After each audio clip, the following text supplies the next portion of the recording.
네, 정치권 소식 살펴보겠습니다. 황장수 미래경영연구소 소장, 강석진 전 서울신문 편집국장 두 분 나오셨습니다. 어서 오십시오. 네, 안녕하십니까. 안녕하십니까. 먼저요, 오늘도 국민의당의 정치자금 수수 의혹과 관련된 이야기부터 나눠보겠습니다. 이 소식 성유미 앵커의 설명으로 이야기 나눠보겠습니다.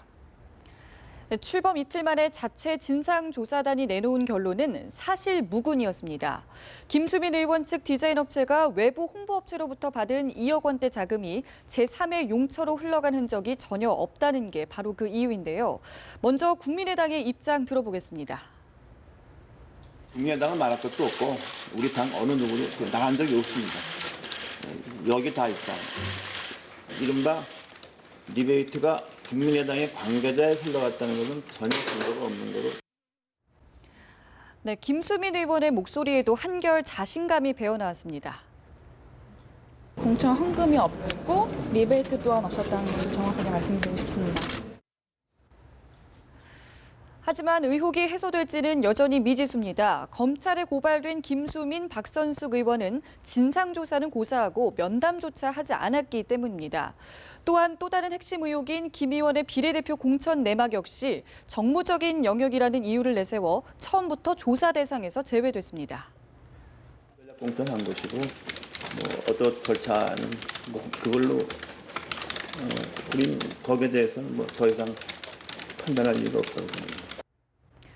이제 공은 검찰로 넘어갔습니다. 먼저 총선 당시 국민의당 사무부총장은 조금 전 오전 10시에 검찰에 출석을 했는데요. 이를 시작으로 관계자들에 대한 조사를 본격적으로 시작할 예정입니다. 네, 자세히 이야기 나눠보겠습니다. 성유미 앵커의 설명으로 이미 설명이 나왔지만 본격적인 조사가 시작된 지 얼마 안 돼서 이렇게 조사 결과가 나왔습니다. 근데 무엇보다 중요한 거는 핵심 당사자인 박성숙 전 사무총장과 앙주현 전 사무총장에 대한 조사가 없었다는 점이거든요. 이 부분을 어떻게 좀 받아들일까 싶습니다. 예, 어저께 발표 나자마자 의혹이 많이 해소되지 않고 남아있다. 네. 이런 지적을 많이 받았는데 그중에 굉장히 중요한 부분이 관련된 사람들, 중요한 사람을 갖다 조사하지 않았다는 거 아닙니까? 그 관련해서 천정백 공동대표가 한 말이 저는 의미심장하다고 생각을 합니다. 발표가 성급했다. 국민의당 의견이라고 간주하지 말아달라. 그러면서 돈 성격을 우리가 규정할 수 없다. 이렇게까지 이야기를 하지 않았습니까? 네. 그러니까 한마디로 말해가지고 의혹이 해소되지 않았다. 그 이야기 아닙니까? 예. 그 두 사람을 갖다 조사하지 않았을 뿐만 아니라 이 관련된 업체에 대한 조사도 제가 보기에는 결여돼 있는 것 같아요. 예. 충분한 조사가 이루어졌다고 볼 수가 없죠. 예. 여러 가지 의혹 중에 중요한 의혹 가운데 하나라고 생각합니다. 그러니까 이렇게 좀 서둘러서 굳이 발표한 이유를 모르겠습니다. 조기에 네. 이 일은 별거 아니다라고 단정을 지으면서 선관위나 검찰이 과도하게 정치적으로 개입하고 있다. 한마디로 우리는 외부에 그 B사하고 S사에 용역을 줬고 그 용역 준 회사가 김수민 의원이 관련 있는 또 당과 관련 있는 김 교수라는 사람의 브랜드 호텔에 용역을 준 부분은 하청을 준 부분은 우리는 알 바 없다라는 건데요. 네. 그것은 겉으로 나타난 모양만을 둘러싸고 하는 이야기고 예. 1월 달부터 3월 달까지 브랜드 컴인가 거기에 이상민 대표라는 기자회견을 했지 않습니까? 네네. 일을 했는데 심지어 당의 PI 국민의당이라는 로고 브랜드를 갖다가 발표까지도 했는데 우리가 배제되고 예. 다른 회사로 교체됐다. 그러면서 그분 말을 들어보면 브랜드 호텔이라는 회사로 이렇게 교체가 되고 낮은 가격을 써냈다. 우리보다도 더 낮은. 예. 그러면서 이런 것은 관행이 아니다라고 이야기를 하지 않았습니까? 예. 그랬는데 그러면 이제 이 일에서 핵심은 보면요. 과거의 정치권에 관행하고 다른 일이 벌어졌다는 겁니다. 왜냐하면 과거에는 비례대표를 받는 사람이 돈도 좀 갖다 주고 당에 기여를 하는데 비례대표도 본인은 공천 신청도 안 했고 더 나아가서 이 비례대표로서 심사도 안 했는데 어느 날 갑자기 비례대표가 되고 또 그 회사로 일감을 몰아주기 위해서 위압감을 물면서 1월 달부터 사실상 당에 일을 해오던 회사를 정리를 하고 그리고 수의계약을 해주고 그랬다가 이 수의계약을 하려다가 이 회사의 그 대표로 돼 있는 사람이 실제 대표인지 아닌지도 전 잘 모르겠어요. 김 교수가 이 회사에 굉장히 중요한 역할을 다 하고 있더라고요. 김수민 의원의 지도교수라는 분이요. 할 해명이나 돈 쓴 것까지 김 교수가 다 이야기하고 이상돈 이 진상조사위원장도 김 교수 만나서 듣고 와서 통장 받다 한 거 아닙니까? 그렇게 봤을 때 이 김 교수라는 사람은 또 어떤 관계인가. 그래서 자리도 주고 비례대표. 일감도 그 회사에 몰아주려다가 비례대표가 되니까 그 회사에 몰아주려고 한 일감을 B회사나 S회사에 이 두 회사를 갖다가 형식적인 계약 대행 회사로만 세우고 예. 실제 일은 또 이 브랜드 호텔이 다 했어요. 예. 그러고는 또 브랜드 호텔로 실제로 그 돈을 주게끔 그 사무총장과 사무부총장이 역할을 했다는 거 아닙니까? 네. 자, 그 비례대표 자리죠. 일조.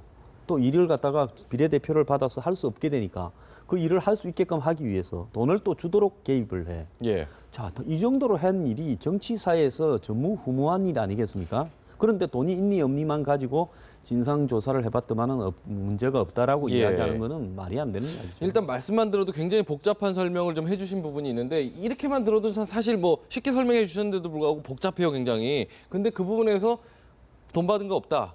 이 정도만 설명을 하니까 이해가 안 되는 부분이 있겠죠. 근데 이 과정에서 아까도 말씀하셨지만은 그 애초에 이제 국민의당 로고를 만들었던 개혁업체 대표가 또다시 입장을 밝혔습니다. 국민의당의 중간 조사 결과 발표를 듣고 입장을 밝혔는데 김수민 의원은 그 김영환 사무총장 또 부친 김현배 전 의원 또 예비 시아버지 인맥을 동원해서 땅 짚고 헤엄친 것이다. 이렇게 주장을 하고 있거든요. 이게 이제 인물들이 이제 계속 나오다 보니까 이제 또 더 논란이 커지는 게 아닌가 그 싶습니다. 김수민 후보 의원이죠. 그러니까 의원 되기 전에 네네. 후보 때 안철수 대표가 뭐라고 소개를 했냐면 예. 청년 그러니까 젊은이로서 그 홍보 분야에서 탁월한 업적을 냈다. 예. 그러면서 뭐 예를 들어서 어떤 디자인도 했고 어떤 홍보물도 제작했다 이렇게 예, 예. 이야기를 해서 다대한 업적을 갖다가 유명 상품들을 인용해서 홍보했었죠. 한 걸로 이제 이야기를 했는데 네. 이제 이 문제가 불거지고 나서 이제 파보니까 점점 이게 그런 말하자면 업적, 어치브먼트에 의한 게 아니고 예. 뒤에 보니까 이 정치 금수저 물고 태어났던 거 아니냐 하는 게 이제 조금씩 나오는 거죠. 네네. 지금 이제 그 이야기 아닙니까? 말하자면 뭐 관련된 사람들이 쭉 나오고 뭐 아버지, 예비 시아버지 다 이야기가 나오는데 이 부분도 국민의당이 그 중간 발표하면서 그 부분은 공천 부분은 뭐 정치적 판단이고 전략적 판단이라고 그러면서 이제 거기는 그렇죠. 언급을 안 하겠다고 정무적인 그랬는데 판단이기 때문에 굳이 안 해도 된다 지금에 이랬죠. 와서는 의혹이 거기까지 번지고 있습니다. 예. 이게 국민의당이 해명을 갖다 성급하게 하고 허둥지둥하다 보니까 이런 문제가 생기는 거 아닙니까? 근데 한 가지만 더 덧붙인다 그러면 네. 저도 마찬가지고 국민의당도 마찬가지지만 이중 기준이면 안 되거든요. 판단하거나 우리가 행동을 하는데 그렇죠. 예를 들면 여당에서 이런 일이 벌어졌을 때 어떻게 우리가 평가를 하고 조사를 원했을까? 예, 예. 그 생각에 맞춰서 자기들도 조사를 해야 된다고 생각을 예, 예. 합니다. 지금 굉장히 미흡한 조사 결과입니다. 네. 여러 군데서 좀 미흡하다는 얘기가 나오고 있는데 이런 과정에서요. 김수민 의원의 그 부친이죠. 김현배 전 의원이 입을 좀 열었습니다. 비례대표 7번 받은 것과 관련해서요. 얘기가 나오던데 발표 전날, 비례대표 발표 전날 당선 가능성이 7번이 사실 좀 낮았다라고 예상을 했었지 않습니까? 그러니까 되고 나서 좀 놀라웠지만은 되기 전까지는 한 5번 남짓이라도 될까 이런 전망이 있었던 상황에서 7번은 당선 가능성이 낮은 상황에서 다른 영입 인사들이 고사를 하는 바람에 그냥 급히 제안을 받고 이걸 수용한 것이다. 이런 설명에 대해서는 어떻게 좀 이해할 수 있을까요? 저는 그러지 않다고 봅니다. 처음에는 5번도 안 될 거다. 한 서너 명 되지 않겠나 이래 봤지만 예. 국민의당이 어느 13월 중순 또 하순 경을 거치면서 좀 살아나고 있다라는 이야기가 나오고 있었고요. 예. 그 점에서는 뭐 한 7번, 8번도 될 수 있지 않냐라는 부분이고 또 비례대표라는 게 꼭 당선권에 안 들어가도요. 당선권 밑에 한두 군데 정도는 계승할 가능성이 높다기 때문에 예. 서로 할라하죠. 예. 안 시켜줘서 문제지요. 예. 그런 입장에서 봤을 때 이번에 비례대표 공천심사위원을 했던 그 분의 이야기나 주변에 나오는 이야기를 들어보면 네. 이 비례대표 신청도 안 했기 때문에 당연히 비례대표들을 갖다가 8명의 공천심사위원이 점수를 매겨서 하는데 예. 밤을 새워서 하고 다음날 이제 합산을 하기로 했는데 거기에 없었다는 거 아닙니까? 이 김수민 의원에 대해서는. 네. 그리고 이제 그 다음날 이렇게 모였는데 이 한 명이 제안을 해서 그 뭐 조 변호사라고 하는 분이요. 예. 안철수 대표의 측근이죠. 예. 뭡니까? 그 연세대 교수하시는 네네. 이 연대의대 교수하시는 분한테 이걸 다 몰아주자 정권을 예. 이렇게 위임해주자고 결의를 해서 그 교수가 김수민이라는 사람을 갖다가 당에 추천했고 당의 최고위원회를 거쳤기 때문에 문제가 없다라는 거예요. 예. 그러니까 당의 심사 과정에도 없었고 신청도 안 한 사람이 교수한테 몰아주자고 안 대표가 첫건이 이야기한 다음에 등장을 하기 시작했는데 예. 그때 보면 이 과반수가 안 되는 상황에서 그런 어떤 결의가 결의된 것은 잘못이다 하니까 과반수가 됐다라고 또 우겨요. 한 명이 사퇴해서. 그렇다면 그때 당시에 이 논의를 한 당의 회의록, 녹취록 이런 부분을 공개를 하라니까 또 당에서는 공개를 못 한다는 예, 겁니다. 어쨌든 위에서 낙하산으로 갑자기 내려왔다라는 것은 분명한 사실이고요. 예. 또 여기서 중요한 부분은 이 기업들도 산에 몰아주기를 하면 비판하지 않습니까? 예, 예. 자, 대기업이 자기 가족들이 하는 회사에다가 일감을 몰아주면 일감 몰아주기라고 얼마나 비판을 합니까? 마찬가지로요. 김수민 대표가 당의 비례대표가 됐는데 비례대표가 안 됐으면 그 일을 하기로 했는데 그것도 좀 의문이 많아요. 예. 그런데 김수민 대표가 비례대표가 되니까 당이 나서서 김수민 대표의 브랜드 호텔로 예. 그 당의 각종 홍보 일을 31억 원쯤 되는 일을 갖다가 몰아주기를 해서 그 과정에서 편법으로 지금 당의 설명을 다 인정하더라도 예. 편법을 통해서 계약서도 작성 안 하고 또 돈을 갖다가 이렇게 하청 계약처럼 되돌려주는 행태를 통해서 네. 어쨌든 이 회사에 일을 시킨 거 아닙니까? 예, 예. 그렇게 본다면 예. 이 일에서 핵심은 도대체 김수민이라는 존재가 뭐냐라는 부분에서 이분이 결혼하기로 되어 있던 분이 과거 동교이 한마디로 핵심에 있었던 예, 예. 그런 분이 이 결혼하기로 한 사람의 아버지다 이런 이야기까지도 나오고 또 김 교수라는 사람의 역할이 도대체 뭐냐. 네. 과거에 한국의 대기업의 홍보 일을 맡다가 지금 뭐 이 디자인 업계가 항상 그렇듯이 실제로 사내 보육 벤처냐 브랜드 호텔이 아니면 예. 이 회사가 정말로 김 교수가 실질적인 역할을 하고 학생들이 둘러리 서는 회사냐 그것도 좀 조사해 볼 필요가 있어요. 예, 예. 그런 어떤 부분 속에서 김수민이라는 사람이 추천된 과정에 대해서 이렇게 무성의하게 설명해서는 안 되죠. 이게 명확한 해석이 안 나오다 보니까 각종 의혹들을 지금 살이 덧붙여지는 좀 모양새도 있는 것 같습니다. 지금 보면은 오늘 같은 경우 왕주현 전 사무부총장이 검찰에 출석을 해서 이제 조사를 받기 때문에 자세한 내막 정도는 이제 어쨌든 수사 결과 나오는 걸 봐야 될 것 같고요. 이런 과정에서 어쨌든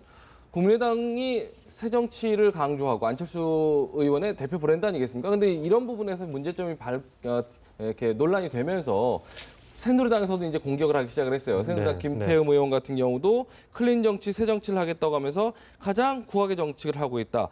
이런 비판을 하고 있는데 사실 국민의당 입장에서는 더 가혹하고 냉정한 좀 잣대로 본인들을 좀 평가해야 되지 않을까 싶은데요. 아까도 말씀을 해주셨지만요. 예, 그렇습니다. 오늘 아까 말씀하신 그 왕 사무부총장이 이제 검찰 출두할 때 모습 보니까 상당히 여유가 있더군요. 예. 그리고 이제 지금 국민의당 발표만으로만 본다고 하면 네. 이 사안이 뭐 큰 사건이 아닐 수도 있습니다. 그런데 의문이 많이 남아서 지금 이제 문제 아닙니까? 예. 그게 이제 밝혀져야 되는데 저는 선거 때 급박한 상황에서 어느 정당이든 파보면 다 문제가 될 만한 일들이 없었겠느냐 예. 이런 말에도 동의를 합니다. 예, 예. 그렇지만 이게 문제가 불거진 이상은 제대로 밝혀야 됩니다. 이 국민의당이 지금 그 국민들로부터 신뢰를 갖다가 많이 까먹지 않았습니까? 이걸 갖다 회복하는 데는 네. 이 뒤처리를 잘하는 게 굉장히 중요합니다. 예. 어차피 정치판에 들어와서 정치권의 관행이나 그 정치와 관련된 업계들 많지 않습니까? 여론조사 기관이니 홍보업체니 이런 데서 혼탁한 상태에서 짧은 시간에 굴러갈 수밖에 없었다는 점을 갖다가 억지로 이해를 하더라도 예. 그다음 지금 뒤처리하는 과정은 국민들한테 납득이 돼야 됩니다. 예, 예. 그런 점에 있어서 저는 예. 그 지금 국민의당이 매우 좀 허둥지둥하고 있다, 신중하지 못하다 이렇게 지적하고 예. 싶습니다. 저는 김수민이라는 사람을 추천했을 때 국민의당이 새 정치를 주장하는 안철수 대표가 주장할 수 있는 부분은 요즘같이 청년들이 비정규직으로 취직난으로 신음을 하고 이런 상황에서 예. 한마디로 학교에서부터 동아리 활동에서의 전공을 살려서 그것을 이 벤처 캐피탈을 이 벤처 캐피탈 회사를 그러니까 벤처 회사를 만들어서 예, 예. 그걸 갖다 일종의 그 성공적인 어떤 실적을 낳음으로써 한마디로 이 업계에서 두각을 나타낸 성공한 자수성가형 젊은이다. 예. 그게 이 초점 아니겠어요? 네, 네. 그런데 지금 이 진행되는 내용을 보면 이 김수민이라는 사람은 집안도 사실상 금수저 집안이라고 볼 수 예. 있고 또 그 사람이 학교에서 보육을 해서 자기가 만들었다는 회사인데 이 회사의 소유주가 나는 김수민인가 하는 부분에서도 의문스럽습니다. 예, 예. 저는요. 예, 예. 김 교수는 도대체 이 회사하고의 뭔 관계인가? 예. 아니 제자들이 회사를 만들었는데 그 제자 회사의 일을 교수가 하고 있다라는 것이 자연스럽습니까? 과거에 뭐 이 인분 교수나 이런 사건에 보면요, 밖에 뭐 회사를 만들어 가지고 이렇게 하는 과정에서 제자들을 동원해서 열정페이로 일을 시키는 과정에서 문제들이 벌어진 적도 많았지 않습니까? 예. 이런 부분에서 과연 이게 옳은 것인가, 이런 시스템조차도. 예. 자, 거기에서 지금 명확하게 국민의당은요, 자신들이 주장한 청년 비례대표가, 안철수 대표가 항상 주장했던 청년 비정규직의 현재 진재의 고통을 동감한다는 건지, 아니면 당의 금수저로서 주요한 연고를 갖고 있는 사람을 시켜주기 위해서 준비를 해놨다가 마지막에 내리꼽으면서 예. 그 사람이 가진 경력은 사실상 이렇게 과장 포장된 부분이 날조된 부분도 있을 수 있는데 그런 부분들을 잘못 홍보한 것인가 예. 하는 의도성이 있었다면 이것은 매우 심각한 문제라는 거죠. 법적인 문제냐 아니냐를 따지는 부분은 선관위나 검찰이 할 문제고요. 그렇죠. 국민하고의 문제를 갖다가 법적으로 탈법이 아니다라고 이야기하면서 문제 없다라고 이야기하는 것은 후한무치하고 뻔뻔한 일이라고 봅니다. 네, 알겠습니다. 이런 상황에서요. 더불어민주당의 입장은 사실 그닥 나오는 것 같지가 않아요. 새누리당에 비해서요. 어떤 어느 입장일까요? 정당이나 뭐 이 선거와 관련될 때 그거 국민 세금이잖아요. 네. 사실은 국민 세금을 가지고 밀어주게 한 겁니다. 제가 네네. 볼 때는 국민 세금을 가지고 이렇게 지출하는 과정에서 총선이나 대선, 지자체 선거를 치르면 수백억씩 지출이 돼요. 대선 때는 한 600억쯤 지출될 겁니다. 네. 이 부분을 가지고 쟤들 문제 있다, 라이벌이라고 해서 비판했을 때 만약에 지금 국민의당에 있는 사람들의 상당수는 또 더민주당에 있던 분들 아닙니까? 예. 아니, 당신들은 그럼 그렇게 안 했냐라고 하는 이런 문제가 제기가 되면 한마디로 전체가 다 시끄러워질 수가 있으니까 예. 그냥 혹시 불똥이 튈까 봐 조용한 거 아니겠느냐 이런 생각. 어떻게 저는 보세요? 아니 뭐 그 점도 뭐 상당히 설득력 있는 이야기입니다만은 저는 이런 문제가 벌어졌을 때 정당들이 뭔가 사실관계도 확실하게 드러나지 않은 상태에서 예, 정치 예. 공세를 펴는 것보다는 예. 신중하게 반응을 보이는 게 바람직하다고 생각을 합니다. 예. 새누리당도 마찬가지고 더민주당도 마찬가지입니다. 또 의혹을 받는 당이 어디든지, 그러니까 더불어민주당이 이번에 국민의당에 대해서 좀 신중하게 반응을 보이고 있다고 한다면 네. 앞으로 새누리당에 대해서도 좀 그랬으면 좋겠고 예. 새누리당 또한 더민주당이나 국민의당에 대해서도 그렇게 좀 반응을 보였으면 좋겠습니다. 네. 신중한 반응이 오히려 어찌 보면은 그것도 네. 하나의 기준으로 만들어 볼 필요도 있다. 이런 지적으로 좀 일을 하겠습니다. 알겠습니다. 국민의당 상황을 살펴봤고요. 다음 소식도 좀 살펴볼까 합니다. 개원 초반부터 국회가 떠들썩하게 하는 것이 또 하나 있습니다. 바로 개헌 문제인데요. 정세균 의장이 꺼내든 개헌론 논의가 생각보다 빠르게 진행되는 것 같습니다. 이 소식 성유미 앵커의 설명 듣고 이야기 나눠보겠습니다. 네, 한 번 터지자 걷잡을 수 없는 개헌 논의. 우선 여야 모두 유력 대선 주자가 부상하지 않은 지금이 적기라고 주장을 하고 있습니다. 그동안 꾸준히 개선의 필요성을 지적해온 야권과 새누리당 비박계는 물론이고 20대 들어서는 친박계마저 기류 변화가 감지됩니다. 그동안 경제 살리기에 매진해야 한다는 이유로 개헌 논의에 부정적이었던 것이 사실이지만 청와대와 친박계 모두 정권 재창출을 위해서는 내년 대선 전에 개헌 카드를 꺼내들 필요가 있다는 지적입니다. 현재 거론되는 가장 현실적인 시나리오는 대선 주자들이 개헌을 공약으로 내걸고 차기 대통령의 임기 중에 개헌을 추진하는 방안입니다. 이 경우 차기 대통령의 임기 단축은 불가피합니다. 자, 이런 가운데 야권에서는 되도록 빨리 국회 개헌특위를 구성한 뒤에 아예 대선 전에 개헌을 추진해서 내년 4월 재보선이나 대선과 함께 국민투표를 실시하자는 주장도 나오고 있습니다. 말 정도 돼서 이제 국민들 앞에 공개적으로 논의하고 연초에 늦어도 뭐 내년 4월 보궐선거가 아마 예정돼 있는데요. 그쯤에는 국민투표를 붙이는 게 좋지 않겠는가. 한편 대선을 전후해서 개헌이 이뤄질 경우 20대 국회의원의 임기 문제와 총선 재실시 여부가 쟁점이 될 전망입니다. 다만 개헌의 대전제인 국민적인 공감대가 아직 충분히 형성되지 않은 데다가 이 구체적인 논의에 들어가더라도 4년 중임제 또 이원 집정부제를 놓고 정치적인 내부에서도 이견이 있는 만큼 결국 이와 연동해서 전체적인 개헌의 틀이 짜여질 가능성이 커 보입니다. 네, 자세히 이야기 나눠보겠습니다. 개헌과 관련해서 사실 얼마나 충분히 이해하는 국민들이 얼마나 될까 싶긴 해요. 워낙에 개헌이라는 게 좀 어렵기 때문에 저도 사실은 너무 복잡해서 잘 모르겠더라고요. 네. 그런데 일단은 개헌 이야기가 나왔을 때 가장 먼저 떠오른 거는 5년 단임제, 이거 대통령제를 좀 바꾸자는 의견에는 어느 정도 공감을 하는 것 같아요. 여론조사 결과가 나왔는데요.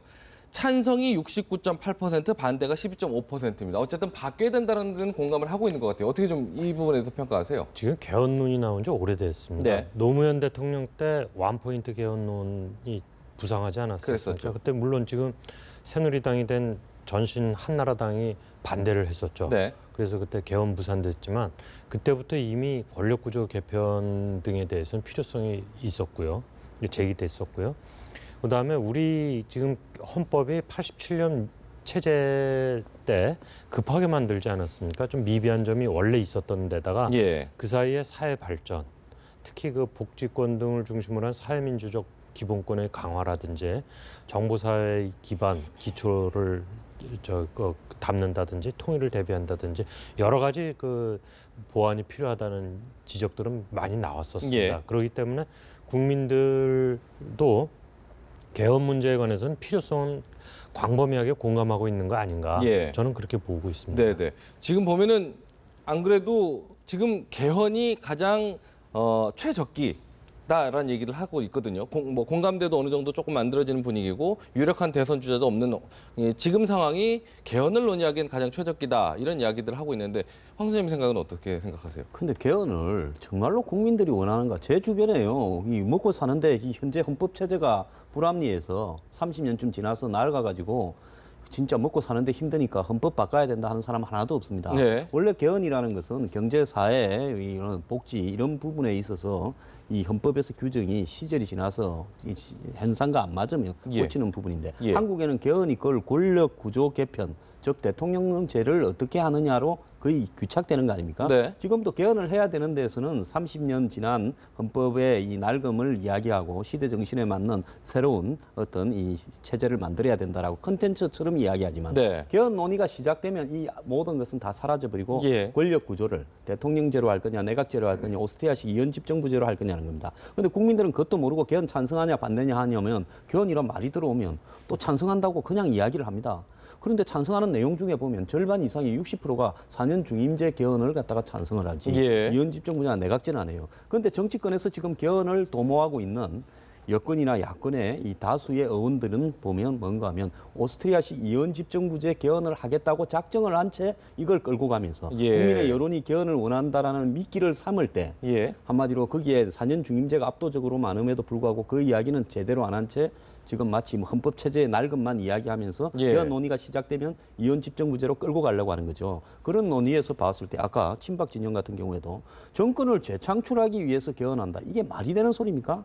그리고 20대 국회가요. 지금 경제 위기의 구조 조정에 뭐 미국의 지금 어떤 이 정치 흐름의 변화에 네. 얼마나 우리가 대응해야 될 일이 많은데 네. 20대 국회 스타트하는 시점에서 첫말이 국회의장부터 사무총장 임명부터 지금 오늘 보면 정종섭 새누리당 그 진박 핵심이라는 의원이 또 각 언론사에 전화해서 예. 올해 연말까지 개헌하고 또 내년 4월에 재보궐 해 국민 투표에 붙이자 이렇게 예. 이야기하는데 이거는 도대체 민생 경제 활성화 이야기하던 그 대통령의 뜻하고 대통령의 참모라거나 오른팔이라고 하는 사람이 하고 다니는 이야기하고가 예. 일치하지 않는 측면에서요. 이게 좀 국회의원들이 국민 비판에 직면할 수 있는 이야기 아닙니까? 어떻게 좀 생각하세요? 암만 해도 경제 활성화는 안 될 것 같아서 지레 포기한 건 아닐까요? 여담입니다. 네.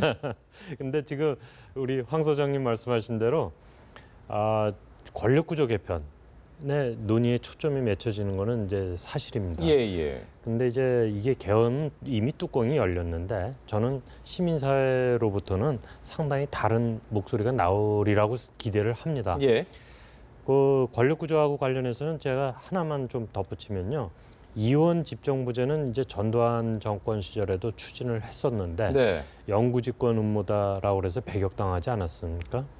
그다음에 손학규 전 대표가 5월 중순에 개요대학 강연 때 질문이 나오니까 답변하는 과정에서 개헌 문제에 관해서 이원 집정부제는 대통령이 이제 외교안보를 맡고 총리가 내정을 네. 맡는다 이렇게 돼 있지만 남북 분단된 우리나라 상황에서 더더욱이 북한 핵 개발을 하고 있는 과정에서 예. 외부로부터의 충격이 국내에 굉장히 강하게 영향을 미치는데 예. 그런데 외교안보와 내정을 갖다 분리를 할 수 있는 것인지 예. 거기에 대해서는 좀 의문이 있다. 이원 집정부제의 그 뒤에 자리 잡고 있는 정권 재창출이라는 꿍꿍이 뿐만 아니라 그것이 우리나라의 적절한가 여부 이런 것 때문에 이원 집정부제에 대해서는 여러 가지 비판이 있을 수 있겠다라고 이제 지적을 했었는데 예. 저는 그 지적도 이제 귀담아 들을 부분이 있다고 생각을 합니다. 예.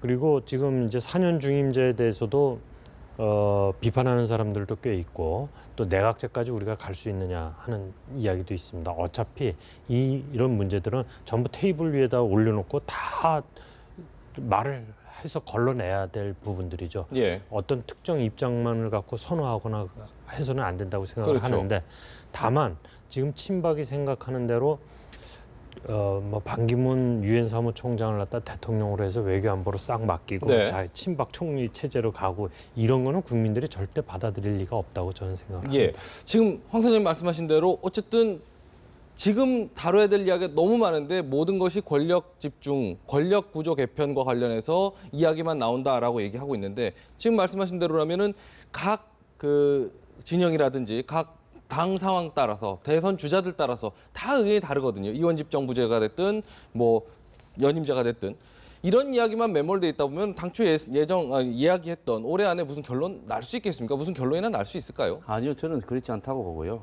정치권과 한국 사회의 기득권은 이원 집정부제 개헌으로 뜻을 거의 맞춰 있다고 보고 있습니다. 예. 그러면서 마치 잡다한 이야기들을 다 다룰 수 있을 것처럼 국민들 앞에 속이고 있는 거죠. 네. 일단 개헌 논의가 시작되면 곧바로 이원 집정부제 개헌으로 뜻이 모아질 거라고 보고 있습니다. 네네. 이런 부분에 대한 논의가 상당히 오래되었는데요. 지금 우리가 87년에 국민들이 직선제 이 대통령 선거를 쟁취하기 위해서 얼마나 이 피와 땀을 흘리고 한 겁니까? 자, 그리고 남북 분단이 되어 있는 상황에서 이 카리스마 있는 대통령이 집권을 하고 있어도 안보 문제나 이런 부분에서 허술함이 나타나고 있는데, 자, 국방과 외치는, 그러니까 국방과 외교, 외치는 대통령으로 나머지 부분은 그냥 실세 총리로 이렇게 하고, 그렇게 되면 이원 집정부제가 되면 총리는 국회에서 300명 국회의원이 뽑고 장관 자리도 이 300명 국회의원들이 여야로 나눠 가질 겁니다. 지금 오스트리아에서 그렇게 하고 있잖아요. 자, 이런 어떤 상황에서 결국은 국민들은 아무런 정치적으로 힘도 없는 껍데기뿐인 사람을 허수아비를 대통령으로 뽑고 실제로 국가를 갖다가 움직이는 핵심적인 역할을 하는 사람은 300명 국회의원이 뽑는다면 국민이 선출할 수 있는 이 국가를 끌고 갈 지도자라는 부분이 이 선출권이 뺏기는 겁니다. 사실상 없어지는 거와 마찬가지예요. 그런 어떤 부분들을 갖다가 배경에 담고 있으면서 그래서 국가의 이 힘을 권력을 분산시켜서 아무래도 힘 있고 뭐 대기업 뭐 예를 들어서 한국 사회의 기득권들이 로비로서 이 국가를 갖다가 끌고 가기에 좋은 형태로 만들기 위한 시스템이 저는 이원 집정부제라고 봅니다. 오스트리아에서는 오스트리아의 전통과 역사가 있었기 때문에 그 시스템으로 해왔는데 최근에 국민들이 굉장히 반대를 해서 최근에 오스트리아에서 극우 후보가 거의 당선될 뻔까지 하지도 않았습니까? 자, 이런 상황에서 이원 집정부제를 이미 정해놓고 국민들 앞에 개헌 바람을 갖다가 여론조사를 갖다가 풍기고 몰아가는 것은 매우 부적절하다. 국민적 저항에 직면할 거라 봅니다. 저도 뭐 저 말씀에 뭐 그렇게 크게 반대하고 싶은 거는 아니고요. 개헌 시기하고 관련된 이야기가 지금 나오고 있지 않습니까? 내년 4월 이야기도 나오고 그러는데 내년 4월은 굉장히 성급한 것 같습니다. 왜냐하면 권력 구조만 고치면 되겠다라고 하면 뭐 서둘러서 하면 내년 4월에도 뭐 못할 거는 없겠죠. 그러나 지금 권력 구조만 바꿀 것이냐 하는 문제가 우선에 크게 있고 두 번째로는 그 권력 구조를 어떻게 바꿀 것이냐에 대한 논의 이제 막 시작을 해야 되는 단계이기 때문에 내년 4월은 좀 어렵다고 봅니다. 지금 손학규 전 대표가 개요 강연에서도 그렇고 권성동 그 법사위원장도 그랬지만 개헌안을 내년에 공약으로 내서서 대선을 갖다 치르는 게 좋지 않겠냐 그런 이야기도 있었습니다만은 그것이 상대적으로 조금 더 합리적이다라고 할 수가 있겠고요. 또 하나는 우리 황 소장께서 아까 이제 말씀을 하셨지만 대통령 임기 이제 조절하는 문제도 있지만 개헌을 하게 되면 그 권력 구조가 바뀌지 않습니까? 그러면 현재 뽑은 대통령제를 전제로 해서 뽑은 대통령과 국회의원들의 임기가 보장되어야 하는 거냐 그런 복잡한 문제가 또 생깁니다. 그러면 개헌 개헌을 하고 나서 그 적용을 2020년에 할 거냐, 2022년에 할 거냐 굉장히 복잡한 문제가 예, 생깁니다. 앞으로 좀 복잡한 문제들이 굉장히 많은 것 같습니다. 헌법이라는 것 자체가 우리 생활의 모든 근간을 다 기준을 잡는 그 법의 근간이기 때문에 뭐 얘기 들어보니까 남경필 의원 같은 경우는 국회와 청와대를 세종시로 옮기자 수도 이전 개헌 논의까지도 계속 얘기 나오니까 모든 이야기가 다 반영이 된 것 같습니다. 이것도 헌법 사항입니다. 그러니까요. 네, 헌재에서 관습적 헌법이라고 규정을 했기 그렇겠죠. 때문에. 국민들이 더 이 부분도 관심을 갖고 좀 개헌과 관련된 논의를 좀 지켜볼 필요가 있을 것 같습니다. 다음 이야기 좀 나눠보겠습니다. 그 국회 상임위 배분 문제와 관련해서 그동안 되게 말이 많았는데요. 상임위원장 선출 가지고 각자 이제 나눠 먹기 한다 해서 피자 국회라는 얘기까지도 나오더라고요. 이게 지금 위원장뿐만 아니라 상임위원들까지도 이 전문성 없이 막 배치했다 이런 부분 지금 문제가 되고 있지 않습니까? 이 부분 어떻게 좀 평가하세요? 그러니까 이제 큰 당끼리 나누고 또 큰 당에 있는 또 이 의원들끼리 먼저 나누다 보니까 예. 일단 벼락을 가장 먼저 맞은 쪽이 정의당 소속 의원이거나 무소속 의원이거나 예를 들어서 뭐 평생 언론 운동만 해온 사람이 무슨 뭐 외교통상위원회 또 노동운동만 해온 사람이 그 뭡니까 미방이 네. 이런 쪽으로 배치되는 사태가 벌어졌다라는 부분인데요. 예. 그 뭐 이 어떤 사각지대에 있는 어떤 분들의 항변이고 그것뿐만 아니라 지금 새누리당이나 더민주 그다음 국민의당에도 평소 자기가 살아온 전공과 관계없이 이렇게 이제 뭐 좋은 짭짤한 상임위는 많이 줄을 서니까 네. 초선들 같은 경우에 중에서도 힘이 좀 없는 사람들은 그런 데서 이제 밀려나서 이제 좀 짭짤하지 않은 싱거운 상임위로 이렇게 배치가 되지 않겠습니까? 예. 그럼 이런 건 매우 잘못됐다고 보고요. 저는 네. 국회법을 고쳐서라도 이 상임위원장과 그 소속 상임위원들의 전문성을 최우선으로 예. 하는 것이지 예. 그걸 갖다가 논의시한 채 당에서 그냥 추천하는 식으로 가는 부분은 옳지 않다라는 부분으로 시정을 해야 된다고 봅니다. 지금 단적인 예로 지금 윤상직 전 산업부 장관이라든지 헌법학자로 좀 알려진 그 정종섭 의원 같은 경우도 그렇고 국토위로 가 있고요. 윤상직 산업부 전 장관은 법사위로 가 있고요. 김승희 전 식약처장 같은 경우 안행위로 가 있고요. 골고루 진짜 어떻게 피하기도 어렵게끔 다 피해 갔더라고요.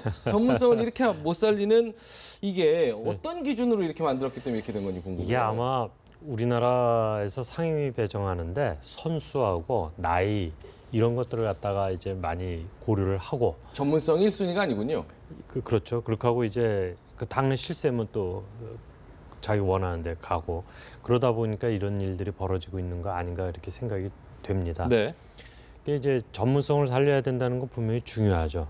근데 또 어떤 때는 과거에 보면은 좀 이렇게 발탁된 그 의원들을 네. 본인의 전문성과 관련 없이 중요한 상임위에다 배정을 해서 거기서 역할을 하게 한 경우도 있었습니다. 역할이라면 어떤 역할을 시킬 그러니까 수 있는 그 거죠? 분야를 좀 개혁을 하는데 예. 새로 투입을 해서 예. 그 역할을 하도록 하게 외부의 한 시선으로 안을 좀 볼 수 있도록. 예. 뭐 그렇게 한 경우에 굉장히 또 칭찬을 받기도 했었습니다. 네네. 그래서 전문성을 살리되 전문성을 넘는 어떤 새로운 개혁도 필요한 건데 예. 지금 이거는 전문성도 없고 개혁도 없다는데 문제가 있는 거죠. 예. 그러니까 둘 다 놓친 셈이라고 보여집니다. 네네. 네. 외국 같은 경우도 이런 식으로 하나요? 미국 같은 경우에는 상임위원장 같은 경우에는 해당 상임위원회에서 오래 전문성을 살리지 않은 사람은 아예 상임위원장으로 되지도 못하게 돼 있죠. 네네. 그런 어떤 부분으로 봤을 때는 정상적인 그 뭐 유럽의 오래 민주주의를 해온 나라에서는 전문성이 없는 이런 배치라는 것은 생각을 할 수 없고 예. 전문성이 없으면 의정 활동을 하기가 예. 좀 어려운 측면도 있습니다. 예. 그 미국 같은 데는 말이죠. 그 하원은 특히 임기가 짧아서 당연히 전문성 위주로 돼 있고요. 상원도 임기가 길어도 전문성을 상당히 고려해서 상임위 활동을 하고 나가서 상임위원장이 되고 그럽니다. 근데 네네. 꼭 전문성 살리는 게 꼭 좋은 선례만은 아닌 경우도 있습니다. 네. 일본의 경우에는 그 전문성을 살려서 합니다. 근데 족 의원이란 말이 있습니다. 건설족, 우정족 뭐 그런 족 의원이 있는데 그 분야에 오래 있으면서 업계와 관료와 의원이 한 식구가 돼서 예. 관행상 그 업계의 이익을 대변하는 식으로 가는 경우가 있습니다. 유착될 수 있다는 부분이 우려되는 그래서 이제 부분이군요. 고이즈미 전 총리 시절에는 이걸 혁파한다고 예. 개혁의 그 칼을 휘둘렀습니다마는 네. 꼭 전문성이 유착으로 안 가게끔 돼야 되는데 네. 전문성을 살리다 보면 유착으로 간 케이스들도 없지는 않습니다. 네네. 어떻게 한 말씀 추가해 주실 말씀 예, 있으신가요? 그래서 저는 이런 네. 어떤 상임위 부분에서는요, 이 부분에서 이 국회의원들이 한번 보십시오. 이번에 앞으로 이 하반기 상임위까지도 1년, 2년으로 이렇게 나누는 일이 벌어지면서 네. 1년짜리 상임위원장, 도대체 1년짜리 상임위원장이 그 업무의 연속성이 없고 뭔 일을 할 수 있겠습니까? 자, 이런 매우 잘못됐다고 보고요. 네. 국회의장이 이런 부분은 나서서 조정을 할 수 있는 역할을 현재 국회법에 없다 하더라도 좀 해야 된다고 봅니다. 예. 새로운 국회를 만들겠다고 그렇게 이야기를 하면서 이런 일이 이 국회원 구성에서부터 벌어지는데도 침묵을 하고 있다.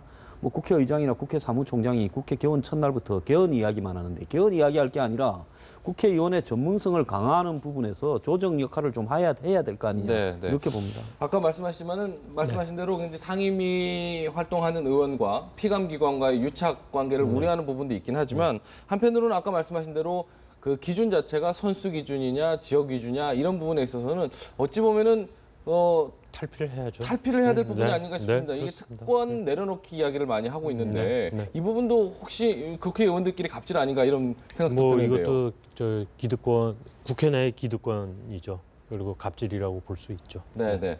알겠습니다. 지금 속보 나온 상황 이거 한마디씩은 좀 짚어봐야 될 것 같은데요.